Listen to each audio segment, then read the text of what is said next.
अस्सलाम वालेकुम। आज हमने अपना न्यू टॉपिक स्टार्ट करना है जो कि है सीएनएस स्टिमुलेंट्स। ठीक है।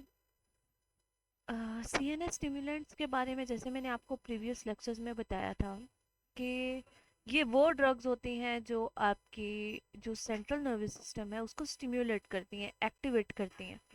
हमने दो टाइप्स के ड्रग्स का स्टार्ट में पढ़ा था। एक वो जो सीएनएस की एक्टिविटी को डिक्रीज करती हैं, एक वो जो उसे एक्टिवेट करती हैं। तो ये भी जो सीएनएस स्टिम्युलेंट भी हैं, ये भी आपकी क्या करती हैं, न्यूरो ट्रांसमिशन को, उस प्रोसेस को क्या करती हैं, एक्टिवेट करती हैं। ये आपकी डिफरेंट जगहों पे यूज़ होती हैं। ये आपके डिप्रेशन में भी यूज़ होती हैं और एनालेप्टिक्स के तौर पे भी यूज़ होती हैं। अब इन्हें हम फर्दर देखेंगे कि ये कौन कौन सी हैं और इनका मैकेनिज्म ऑफ एक्शन क्या होता है। इनमें अगर हम बात करें एनालेप्टिक्स की, तो एनालेप्टिक्स बेसिकली ऐसे स्टिम्युलेंट्स को बोलते हैं, ऐसे सेंट्रल नर्वस सिस्टम के स्टिम्युलेंट्स जो बेसिकली आपके रेस्पिरेशन को, रेट ऑफ रेस्पिरेशन को भी इंक्रीज करते हैं। अब ये जो ड्रग्स हैं डिफरेंट पार्ट्स ऑफ ब्रेन पे एक्ट करती हैं, इफेक्ट शो करती हैं। अब इनमें से जो मैक्सिमम ड्रग्स हैं वो एब्यूजिव ड्रग्स हैं, उनका एब्यूज़ किया जाता है, एडिक्शन के तौर पे यूज़ की जाती हैं। अब इसमें हम दो पढ़ेंगे। एक हमारे पास आएंगे साइकोमोटर स्टिम्युलेंट्स और दूसरे हम पढ़ेंगे हेलोसिनोजेंस। अगर हम इनमें बेसिक डिफरेंस देखें साइकोमोटर स्टिम्युलेंट्स और हेलोसिनोजेंस में, तो बेसिकली करती तो ये दोनों ड्रग्स ही न्यूरो ट्रांसमिशन के प्रोसेस को इंक्रीज है। ठीक है। बट जो साइकोमोटर स्टिम्युलेंट्स होते हैं ये ज़्यादातर जो होते हैं डोपामिन और एपिनेफ्रिन, इनके साथ इनकी एक्टिविटी को, इनके लेवल्स को इंक्रीज कर रहे होते हैं साइनेप्स में। और साइकोमोटर बेसिकली बोलते हैं अ, वो पार्ट्स ऑफ ब्रेन जो आपकी मूवमेंट में और जो आपकी स्टिम्युलेशंस हैं ब्रेन की, अ, जो इस उसको कंट्रोल करती हैं, उन उनसे बेसिकली ये लिंक्ड होते हैं। ठीक है। और जो हेलोसिनोजेंस की अगर हम बात करें, तो हेलोसिनोजेंस बेसिकली ये आपके मोस्टली जो है 5HT रिसेप्टर्स पे एक्ट करते हैं और ये सेरोटोनिन की जो इंक्रीमेंट है आपके सेंट्रल नर्वस सिस्टम में, उसको रेगुलेट कर रहे होते हैं। तो आपके जो साइकोमोटर स्टिम्युलेंट्स हैं उनमें हमने दो ड्रग्स देखनी है, एक कोकेन आ गई, एक निकोटिन है। हेलोसिनोजेंस में हम देखेंगे लाइजर्जिक एसिड डाइथाइलामाइड, जिसे LSD भी बोलते हैं। सबसे पहले आपकी कोकेन आ जाती है जो कि आपका साइकोमोटर स्टिमुलेंट है। ये हाईली एडिक्टिव ड्रग है और बहुत ज़्यादा इसका अब्यूज़ किया जाता है। ऑलमोस्ट 3 मिलियन से भी ज़्यादा लोग इसका मिसयूज़ करते हैं। अब ये जो कोकेन है ये करती क्या है, ये बेसिकली जो आपके अमाइनो एसिड्स होते हैं, सॉरी न्यूरोट्रांसमीटर्स होते हैं, उनके रीअपटेक को, ठीक है, उनके रीअपटेक को इनहिबिट करती है, उनका लेवल साइनेप्स में इंक्रीज कर देती है, जिसकी वजह से जो न्यूरोट्रांसमिशन का प्रोसेस है वो इंक्रीज हो जाता है। ठीक है। अब ये जो है इनहिबिशन ऑफ क्या करते हैं, रीअपटेक ऑफ मोनोअमाइंस, और आपकी जो सेंट्रल नर्वस सिस्टम की एक्टिविटी और पेरिफेरल नर्वस सिस्टम की एक्टिविटी है उसको इंक्रीज कर देंगे। अब इनके एक्शन की बात करें तो ये आपका बिहेवियरल इफेक्ट भी देती हैं, और ये आपका जो कॉर्टेक्स होता है ना बेसिकली, और ब्रेन स्टेम, उसको स्टिम्युलेट करती हैं। अगर इसका बहुत ज़्यादा यूज़ किया जाए तो ये ट्रेमर्स और कन्वल्जन्स भी कॉज कर सकती हैं। उसके अलावा अगर देखें तो हाइपरथर्मिया भी हो सकता है। हाइपरथर्मिया का मतलब होता है increase in body temperature. Therapeutic uses की बात करें तो ये बेसिकली लोकल एनेस्थेटिक के तौर पे यूज़ की जाती है कोकेन। अब ये जो है during eye, ear, nose, throat surgery, इनमें यूज़ की जाती है। और ये बेसिकली क्या करती है, वेजो कंस्ट्रिक्शन भी कॉज करती है। उसके बाद हमारे पास आ जाते हैं फार्माकोकाइनेटिक्स। फार्माकोकाइनेटिक्स में हमने देखना है कि जो कोकेन है वो आपकी इंट्रानेजल भी दी जाती है, च्यूइंग के फॉर्म में भी यूज़ की जाती है, अब स्मोकिंग के थ्रू, उसके अलावा इंट्रावीनस, ये सारे इसके रूट हैं, रूट ऑफ एडमिनिस्ट्रेशंस हैं। ठीक है। और ये हम बात करें सेल्फ एडमिनिस्ट्रेशन की, कि सेल्फ एडमिनिस्टर जो इसका अब्यूज़ किया जाता है वो इन वेज में किया जाता है। उसके अलावा अगर हम एडवर्स इफ़ेक्ट की बात करें तो ये एनजाइटी कॉज करती है, लॉन्ग टर्म यूज़ पे डिप्रेशन होगा, सीजर्स हो सकते हैं, कार्डिक एरिथमियाज हो सकते हैं। सीजर्स बेसिकली झटके लगने को कहते हैं, और कार्डिक एरिथमियाज मतलब आपकी वही टैकीकार्डिया और ब्रेडिकार्डिया, जो कि क्या था, इरेगुलर हार्ट बीट। ये सारी इसके एडवर्स इफेक्ट हैं। उसके बाद आपकी आ जाती है निकोटिन। ये भी साइकोमोटर स्टिमुलेंट है, और ये जो है एक्टिव इंग्रेडिएंट है आपके टोबैको का, यानी कि जो स्मोकिंग करते हैं उसका जो मेन इंग्रेडिएंट है वो आपका निकोटिन होता है। ये भी वाइडली यूज्ड आपका सीएनएस स्टिमुलेंट है। लो डोजेस में ये क्या करता है, आपकी गैंग्लियोनिक स्टिमुलेशन करता है बाय डीपोलराइजेशन। इसका मतलब ये है कि ये जाके निकोटेनिक रिसेप्टर्स के साथ जाके बाइंड करेगा और उनकी एक्टिवेशन कर देगा, उनमें डीपोलराइजेशन हो जाएगी। जबकि हाई डोजेस पे ये क्या करता है, हाई डोजेस पे ये उसी गैंग्लियास की ब्लॉकेज करता है। अब हमने पढ़ा था कि जो आपके निकोटेनिक रिसेप्टर्स हैं, चाहे वो आपका सिंपैथेटिक हो या पैरासिम्पैथेटिक हो, दोनों में आपके ना गैंग्लियोनिक लेवल पे निकोटेनिक रिसेप्टर्स ही हैं। ठीक है, तो जब ये लो डोजेस में देंगे, ये दोनों की एक्टिविटी को, सिंपैथेटिक को भी एक्टिवेट कर सकता है और पैरासिम्पैथेटिक को भी, और हाई डोजेस पे दोनों की ब्लॉकेज भी कॉज कर देता है ये। अब एक्शन की बात करें तो ये आपके सेंट्रल नर्वस सिस्टम में, क्योंकि ये लिपिड सॉल्युबल ड्रग है, तो ये आपके ब्लड ब्रेन बैरियर को क्रॉस इजीली कर लेती है। ये आपकी अटेंशन को, लर्निंग को, प्रॉब्लम सॉल्विंग एबिलिटी को, उसको इंक्रीज करती है, क्योंकि ये सेंट्रल नर्वस सिस्टम को एक्टिवेट करी है ना। तो एक्टिवेट जो चीज़ करेगी वो ये सारी चीज़ें, इन सारे प्रोसेसेस को भी इंक्रीज कर देगी। पेरिफेरल इफेक्ट की बात करें तो ये कॉम्प्लेक्स है थोड़ा। ये आपके ब्लड प्रेशर, हार्ट रेट को इंक्रीज भी कर देता है। और जो टोबैको स्मोकिंग होती है, यही रीज़न है कि हाइपरटेंसिव पेशेंट्स में उसको अम, बोला जाता है कि वो इसको यूज़ ना करें। ठीक है, इसको कंज्यूम ना करें। अब इसकी जो फार्माकोकाइनेटिक प्रोफाइल है वो यही है कि हाईली लिपिड सॉल्युबल ड्रग है, आपके oral, mucosa, lungs, DRT, skin, सबके थ्रू ये ली जाती है। इसकी जो क्लियरेंस है वो लंग से भी होती है और लिवर से भी होती है, और इसकी जो एक्सक्रीशन होती है वो बेसिकली आपके यूरिन के थ्रू होती है। एडवर्स इफेक्ट की बात करें तो हाई ब्लड प्रेशर कॉज कर देती है, tachycardia, irregular heart beat, diarrhoea cause कर सकती है, और ट्रेमर्स, ट्रेमर्स भी बेसिकली झटके लगने को ही बोलते हैं। उसके बाद आपके आ जाते हैं हेलोसिनोजेंस। ठीक है, हेलोसिनोजेंस अब जो होते हैं ये ऐसे ड्रग्स होती हैं जो काम तो करते हैं, लेकिन उसके साथ साथ हेलोसिनेशंस भी कॉज करती हैं जब हाई डोजेस में ली जाती हैं।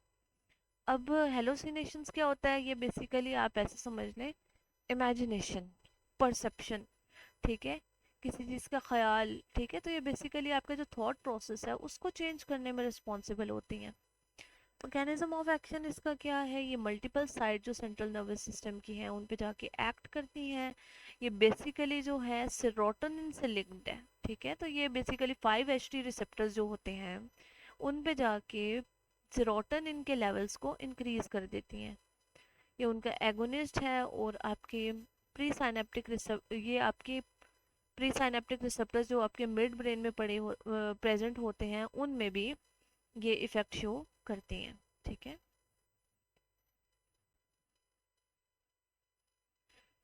और उसी के रिजल्ट में फिर आपकी सीएनएस स्टिमुलेशन हो जाती है। फार्माकोलॉजिकल इफेक्ट की बात करें तो ये आपके सिंपैथेटिक नर्वस सिस्टम को एक्टिवेट कर देती है, आपकी प्यूपिलरी डायलेशन करेगी, ब्लड प्रेशर को इंक्रीज करेगी, आपके बॉडी टेम्परेचर को भी इंक्रीज कर देती है। एडवर्स इफेक्ट इसके देखें तो हाइपर रिफ्लक्सिया। हाइपर रिफ्लक्सिया का मतलब होता है रिफ्लेक्सेस का इंक्रीज हो जाना, मतलब क्विक एक्टिवेशन। जैसे कोई रिस्पॉन्स देना है तो उसका क्विक रिस्पॉन्स। ठीक है, जैसे आप अगर किसी भी गर्म चीज़ को हाथ लगा लें तो आप उसी टाइम फ़ौरन से उसे, अपने फिंगर को, जो भी है पार्ट, उसे पीछे कर देते हैं। ठीक है, उसे रिमूव कर देते हैं, उससे कॉन्टैक्ट को ख़त्म कर देते हैं। ऐसा क्यों होता है, ये बेसिकली इसे रिफ्लक्स बोलते हैं। ठीक है, क्विक क्विक रिस्पॉन्स। तो हाइपर रिफ्लेक्सिया मतलब ज़्यादा एक्टिवेट हो जाते हैं आपकी रिफ्लेक्सेस, क्विक हो जाते हैं। उसके अलावा नोज़िया कॉज करती है, और मस्कुलर वीकनेस, मस्कुलर वीकनेस आपके मसल्स की वीकनेस को बोलते हैं। अच्छा, ये तो आपकी थी कौन से, ये हमने डिस्कस किया आपके सीएनएस स्टिमुलेंट्स। उसके बाद हमने डिस्कस करना है एंटी डिप्रेसेंट्स। ठीक है, एंटी डिप्रेसेंट्स जो कि आपके डिप्रेशन में मेडिसिन यूज़ होती हैं। तो उससे पहले हम देख लेते हैं कि डिप्रेशन किस स्टेट को कहते हैं। डिप्रेशन बेसिकली आपकी ऐसी डिसऑर्डर है जिसमें मल्टीपल सिम्टम्स आते हैं, जिसमें आपका जो मूड है वो डल रहना स्टार्ट हो जाता है, आप सैड फील करते हैं, होपलेसनेस सी हो जाती है, आपको आपके को कोई भी एक्टिविटी जो आप कर रहे हैं उसमें आप बिल्कुल इन्वॉल्व नहीं होते, आप अच्छा फील नहीं कर रहे होते। ठीक है, तो ये जो स्टेट आ जाती है इसको हम बोलते हैं डिप्रेशन की स्टेट। इसमें भी ओवर थिंकिंग समवट हो जाती है, आपको सुसाइडल थॉट्स आने लग जाते हैं, ये सारी चीज़ें आपके साथ होने लग जाती हैं। अब अगर हम इसको दूसरी तरह से देखें, आपकी केमिकल्स के बेसिस पे देखें, तो ये बेसिकली इसमें होता क्या है, इसमें बेसिकली आपके जो न्यूरो होते हैं उनका लेवल क्या हो जाता है, उनका लेवल डिक्रीज हो जाता है सीएनएस में। ठीक है, तो आप ऐसा फील कर रहे होते हैं। अब उनके लेवल्स को वापस से इंक्रीज करने के लिए हम डिफरेंट मेडिकेशंस यूज़ करते हैं, जिनको आगे हम डिस्कस करेंगे। तो इसकी जो क्लासिफिकेशन है वो हमारे पास यहाँ पर दी हुई है। इसमें सबसे पहले आते हैं selective serotonin reuptake inhibitors. Second है आपके सेरोटोनिन नोरएपिनेफ्रिन रीअपटेक इनहिबिटर्स। देन है आपके एटिपिकल एंटी डिप्रेसेंट्स। देन है ट्राइसाइक्लिक एंटी डिप्रेसेंट्स, और आफ्टरवर्ड्स हैं आपके monoamine oxidase inhibitors. One by one हम इनका सबका मैकेनिज्म ऑफ एक्शन देखेंगे। उससे पहले हम ना फिर रिकॉल कर लेते हैं, और एक बार फिर हम अपनी वो प्रीवियस डायग्राम देख लेते हैं। ये आपके साइनेप्स का स्ट्रक्चर आ गया। फिर से इसे करते हैं सबसे पहले प्रोसेस क्या होता है, आपकी जो न्यूरोट्रांसमीटर होती है उसकी फॉर्मेशन होती है, सिंथेसिस होती है। फिर उसके बाद क्या होता है, उनकी स्टोरेज होती है इनसाइड द वेसिकल।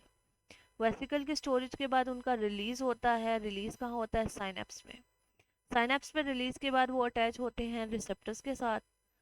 आफ्टरवर्ड्स उनकी डिग्रेडेशन होती है, उन्हें रिमूव किया जाता है with the help of enzyme. जब with the help of enzyme वो रिमूव किए जाते हैं, उसके बाद वो वापस से आपके जो प्रीवियस प्री साइनेप्टिक मेम्ब्रेन होती है उसके अंदर मूव कर जाते हैं। ठीक है, जैसे कि यहाँ पर आपको शो किया है कि यहाँ पर एंजाइमेटिक डिग्रेडेशन हुई, और उसके बाद वो वापस से आपके प्री साइनेप्टिक न्यूरॉन के अंदर चले गए। ठीक है, तो ये जो वापस जाने का प्रोसेस है इसे हम बोल देते हैं रीअपटेक। तो कुछ बहुत सारी ड्रग्स ऐसी होती हैं जो इन रिसेप्टर्स, जो रीअपटेक वाले रिसेप्टर्स हैं उनके साथ आके बाइंड कर जाती हैं और उन्हें क्लोज कर देती हैं, और न्यूरोट्रांसमीटर रीअपटेक उसकी नहीं होती। तो वो साइनेप्स में ही प्रेजेंट रहेगा, साइनेप्स में प्रेजेंट रहेगा तो वो बार बार अपने पोस्ट साइनेप्टिक मेम्ब्रेन पे जो रिसेप्टर है उस पे बाइंड करता रहेगा, और आपकी एक्टिवेशन होती रहेगी।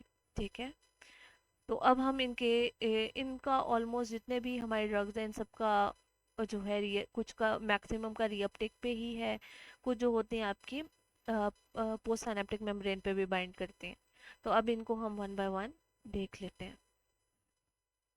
तो सबसे पहली जो आपकी ड्रग है वो आपकी फ्लोक्सेटिन है, जो कि आपकी सेलेक्टिव सेरोटोनिन रीअपटेक इनहिबिटर है। इसका मतलब है कि ये सिर्फ सेरोटोनिन की रीअपटेक को इनहिबिट करती है साइनेप्स पे, और सेरोटोनिन के लेवल्स को इंक्रीज कर देगी साइनेप्स पे।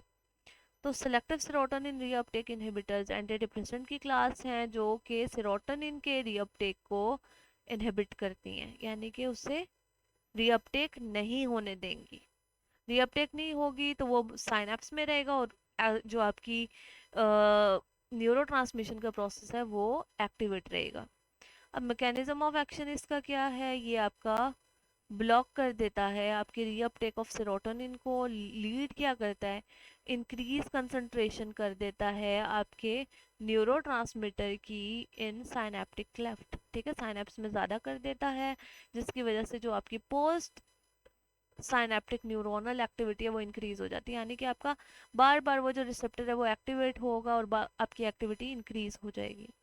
थेरेप्यूटिक यूजेस इसके क्या है, डिप्रेशन में यूज़ होता है, उसके अलावा जर्नलाइज एंजाइटी डिसऑर्डर में यूज़ होता है। इसे हमने देखा था कि जर्नलाइज एंजाइटी डिसऑर्डर में आपकी जो डेली एक्टिविटीज़ है, एनी टाइम आप किसी भी चीज़ को लेकर ओवर थिंक करना स्टार्ट कर देते हैं और आपको फिर पैनिक होना शुरू हो जाते हैं, उसको हम बोलते हैं generalized anxiety disorder. Panic disorder इससे थोड़ी सी डिफरेंट होती है, इसमें आपकी जो हमने पहले भी डिस्कस किया था कि मोस्टली जो आपके वाइटल्स होते हैं वो स्टेबल होते हैं, बट उसके बावजूद आपको ब्रेथलेसनेस की कंडीशन आ रही होती है, ब्रीदिंग लेना आपके लिए, ब्रीदिंग में आपको डिफ़िकल्टी होती है। इनमें वे जो पर्सन टू पर्सन सिम्टम्स थोड़े वेरिएबल होते हैं। उसके अलावा आपको शिवरिंग हो रही होती है, स्वेटिंग, एक्सेसिव स्वेटिंग स्टार्ट हो जाती है, ठीक है। ये किसी भी सिचुएशन को, किसी भी ट्रोमा की वजह से आपको हो सकता है। उसके बाद फार्माकोकाइनेटिक्स अगर हम देखें तो ये ओरल इनकी जो है ओरली वेल एडमिनिस्टर्ड है, वेल डिस्ट्रीब्यूट हो जाते हैं, और इनकी जो हाफ लाइफ है वो 16 to 36 आवर्स है, इसीलिए ये आपको दिन में जस्ट एक लेनी होती है, इसकी ओडी डोजिंग होती है। एडवर्स इफेक्ट अगर हम इसके देखें, हेडेक होता है, स्वेटिंग होती है, स्लीप डिस्टर्बेंस हो सकती है और सेक्सुअल डिसफंक्शंस भी इसकी जो हैं एडवर्स इफेक्ट, अगर इसका लेवल बहुत इंक्रीज हो जाए तो ये सारे सिम्टम्स भी आपकी बॉडी में आ सकते हैं। नेक्स्ट जो है वो आपकी है ड्यूलॉक्सेटिन, ठीक है। अब इसमें और फ्लॉक्सेटिन में ये डिफरेंस है, अगर जो फ्लॉक्सेटिन थी वो सिर्फ सेरोटोनिन की रीअपटेक को इनहिबिट करी थी, या सेरोटोनिन और नोरेपिनेफ्रिन दोनों की रीअपटेक को इनहिबिट करेगी, और सेरोटोनिन और नोरेपिनेफ्रिन दोनों के लेवल को साइनेप्स में इंक्रीज कर देगी। अब ये जो ड्रग है ये आपकी लिवर में मेटाबोलाइज होती है, तो अगर किसी किसी पेशेंट को लिवर डिसऑर्डर है, जिससे हम बोलते हैं हेपेटिक इनसफिशिएंसी, ठीक है, कोई भी जिगर की बीमारी है, उससे उसका जिगर सही से काम नहीं कर रहा, तो उसमें फिर ये आ जाता है कि आपको ये उस पर्सन को ये कॉन्ट्राइंडिकेटेड होती है ड्रग ड्यूलॉक्सेटिन, और क्योंकि अगर वो मेटाबोलाइज नहीं होगी तो यूरिन से पास आउट भी नहीं होगी। फूड जो होता है इसकी एब्जॉर्प्शन को डिले कर लेता है, इसका मतलब ये है कि आपको एम्प्टी स्टमक लेनी चाहिए, या फिर आप खाने के 2 घंटे बाद लें। हाफ लाइफ इसकी जो है वो 12 आवर्स है, और ये भी ऑलमोस्ट ओडी डोजिंग में ही मोस्टली दी जाती है। अच्छा, उसके बाद ये आपके डियोलॉक्सिटिन हो गई, उसके बाद आपका आ जाता है मिर्टेजिपिन। मिर्टेजिपिन को हम बोलते हैं ए टिपिकल एंटी डिप्रेसेंट्स। तो बेसिकली जो आपके टिपिकल और एटिपिकल एंटी डिप्रेसेंट्स होते हैं उनमें मेन डिफरेंस क्या होता है, जो टिपिकल एंटी डिप्रेसेंट्स हैं वो बेसिकली ना आपके रीअपटेक को ब्लॉक कर रहे होते हैं, और आपके जो न्यूरोट्रांसमीटर हैं उनके लेवल को साइनेप्स में इंक्रीज कर रहे होते हैं। जबकि ये जो एटिपिकल है ये उसके रीअपटेक को नहीं, ये डिफरेंट किसी और मेथड से ना बेसिकली आपकी उस न्यूरोट्रांसमिशन के प्रोसेस को क्या कर रहे होते हैं, उससे न्यूरोट्रांसमीटर के लेवल को इंक्रीज कर रहे होते हैं।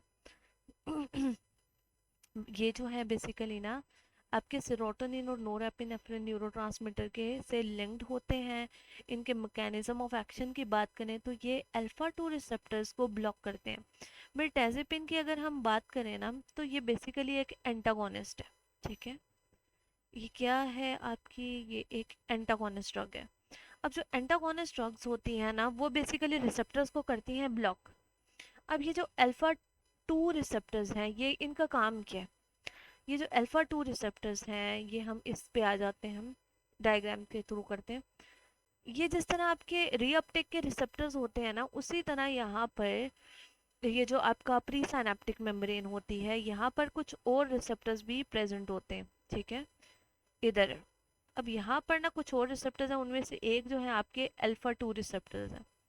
अब इन अल्फा 2 रिसेप्टर्स का काम क्या है, अल्फा 2 रिसेप्टर्स जो हैं इनहिबिटरी रिसेप्टर्स हैं, ठीक है। ये क्या है, ये इनहिबिटरी रिसेप्टर्स हैं। जब आपके अल्फा 2 रिसेप्टर एक्टिवेट होंगे ना तो बेसिकली जो आपकी न्यूरोट्रांसमीटर रिलीज हो रहा होता है ना, वो रिलीज नहीं होता। जब जब आपके सिंपल अगर हम देखें, जब भी अल्फा टू रिसेप्टर एक्टिवेट होंगे, जो न्यूरोट्रांसमिशन का रिलीज का प्रोसेस है वो स्टॉप हो जाएगा। ठीक है, ये एक नेचुरल रेगुलेशन का मैकेनिज्म है आपकी बॉडी का, जिसके थ्रू नॉर्मल ये जो न्यूरोट्रांसमीटर के लेवल्स हैं उनको मेंटेन किया जाता है। ठीक है, तो अब ये जो मिर्टेजिपिन है ये क्या करती है, ये आपके अल्फा टू रिसेप्टर्स के साथ आके बाइंड कर जाती है और इसे ब्लॉक कर देती है। अगर अल्फा टू रिसेप्टर ब्लॉक हो जाएंगे, तो जिनका काम था न्यूरोट्रांसमीटर के रिलीज को रोकना, ठीक है, तो अब अल्फा टू रिसेप्टर अगर ब्लॉक हैं तो आपके न्यूरोट्रांसमीटर का रिलीज इंक्रीज हो जाएगा। ठीक है, तो ये रिलीज जब इंक्रीज होगा आपके साइनेप्स में, फिर न्यूरोट्रांसमीटर का लेवल इंक्रीज हो जाएगा, और जो अल्टीमेटली है आपकी क्या हो जाएगा, जो आपका गोल है वो अचीव हो जाएगा। ठीक है, तो इन दिस वे ये आपकी मिर्टेजिपिन जो है आपका इफेक्ट शो करती है अल्फा टू रिसेप्टर पे बाइंड करके। उसके अलावा जो है ये 5HT3 रिसेप्टर्स पे भी बाइंड करती है। यही रीज़न है कि ये कैंसर की ट्रीटमेंट में भी यूज़ की जाती है। उसके अलावा इसकी एंटी हिस्टामिनिक प्रॉपर्टीज़ भी हैं। और ये ये जो एंटी हिस्टामिनिक प्रॉपर्टीज़ हैं, इसकी वजह से ये जो है इससे काफ़ी ज़्यादा आपको वेट गेन भी हो जाता है। ठीक है, उसके अलावा जो आपकी नींद है वो भी आपको ज़्यादा आती है। इसके अलावा एंटी मस्करीनिक साइड इफ़ेक्ट इसके नहीं होते। वेट गेन, जो वेट गेन है ना वो इसीलिए हो रहा है क्योंकि इसकी एंटी हिस्टामिनिक जो है इफ़ेक्ट भी है। और जो एंटी हिस्टामिनिक इफ़ेक्ट है इसका, उसकी वजह से आपका वेट गेन हो सकता है। उसके अलावा ये सेडेशन भी कॉज करती है और स्लीप डिसऑर्डर्स भी कॉज कर सकती है। ये आपकी थी मिर्टेजिपिन। उसके बाद आपकी है एमिट्रिप्टाइलिन, जो कि क्या है, जो कि है एक ट्राईसाइक्लिक एंटी डिप्रेसेंट्स। अब ये भी जो है ये भी डिफरेंट वे में आपके काम करते हैं। ये एंटी डिप्रेसेंट इफेक्ट देते हैं और ये ब्लॉक क्या करते हैं, ये सेरोटोनिन और नोरएपिनेफ्रिन की रीअपटेक को ही ब्लॉक करते हैं। तो ये भी बेसिकली आपके क्या हैं, ये भी आपके टिपिकल एंटी डिप्रेसेंट्स में से ही हैं। सिर्फ इनमें और जो आपके सेरोटोनिन रीअपटेक इनहिबिटर्स होते हैं उनमें डिफरेंस ये होता है कि ये मल्टीपल साइट्स पे ना जाके बाइंड करते हैं।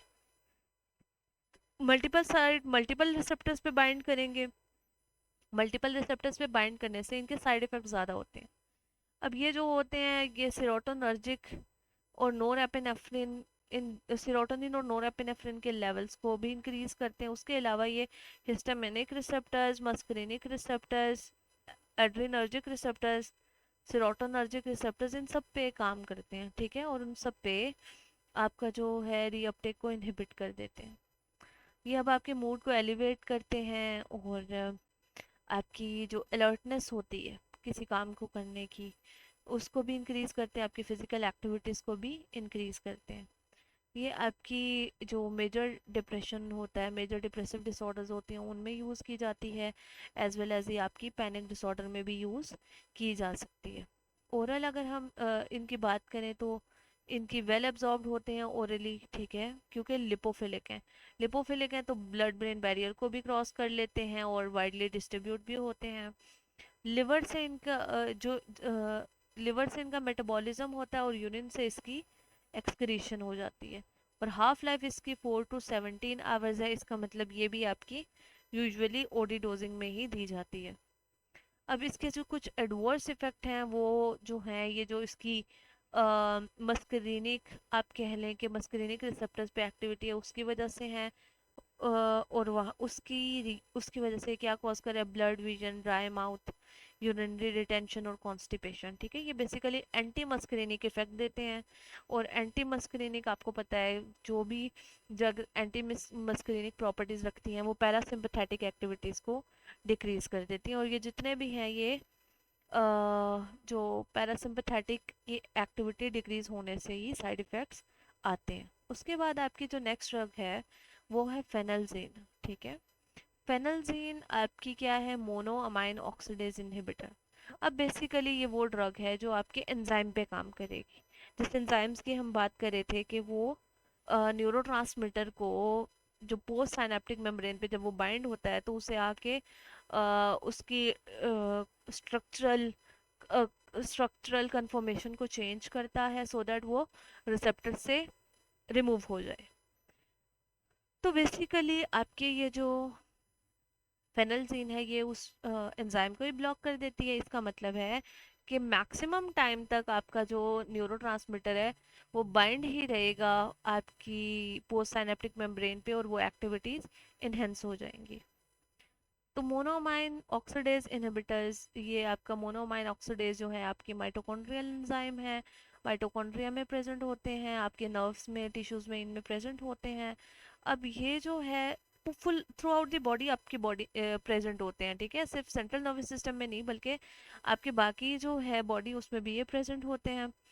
और यही रीज़न है कि इसके भी थोड़े साइड इफ़ेक्ट्स आपके ये जो फेनल्जीन है या मोनोमाइन ऑक्सीडेज इनहिबिटर्स जो दूसरे हैं उनके भी साइड इफ़ेक्ट्स थोड़े ज़्यादा हैं एज़ कम्पेयर टू अगर हम सेरोटोनिन वो फ्लॉक्सेटिन और ड्यूलॉक्सेटिन को देखें तो। बेसिकली ये मोनोमाइन ऑक्सीडेज को एंजाइम जो होता है उसको क्या कर देते हैं, उसको इनहिबिट करते हैं, उसको ब्लॉक कर देते हैं। उसके रिजल्ट में जो आपकी आप ये कह लें कि आपके जो लेवल्स हैं वो आपके बढ़ जाते हैं साइनेप्स में।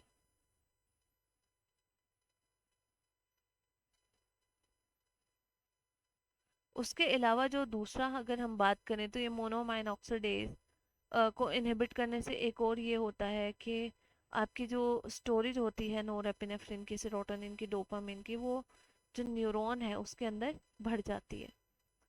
अगर हम एक्शन की बात करें तो वही है कि मोनोमाइन ऑक्सीडेज को इनहिबिट करते हैं और एक्टिविटी को इन्हेंस कर देते हैं। ये आपकी डिप्रेशन में यूज़ की जाती है ड्रग। उसके अलावा जो आपकी पेशेंट होते हैं with low psychomotor activity, low psychomotor activity वही जो आपकी बॉडी और ब्रेन के दरमियान में बैलेंस है जिसकी वजह से आप मूवमेंट प्रोड्यूस करते हो, ठीक है, अगर वो एक्टिविटीज़ मूवमेंट डिसऑर्डर है किसी में तो उसमें भी ये यूज़ की जाती है। उसके अलावा देखा जाए तो ओरली वेल एब्जॉर्ब्ड होती है आपकी, मेटाबोलाइज आपकी जो होती है ये आपकी मेटाबोलाइज होती है लिवर से और यूरिन के थ्रू पास आउट हो जाती है। इसके अगर एडवर्स इफेक्ट देखें तो आपके हेडेक हो सकता है, स्टिफ नेक, टेकीकार्डिया। टेकीकार्डिया बेसिकली होता है decrease heart rate, hypertension, persistent elevated blood pressure को बोलते हैं। ये सारे एडवर्स इफेक्ट हैं आपके माओ के मोनोमाइन ऑक्सीडेज इनहिबिटर्स के। जो न्यूरोलेप्टिक्स हैं वो हम नेक्स्ट लेक्चर में डिस्कस करेंगे।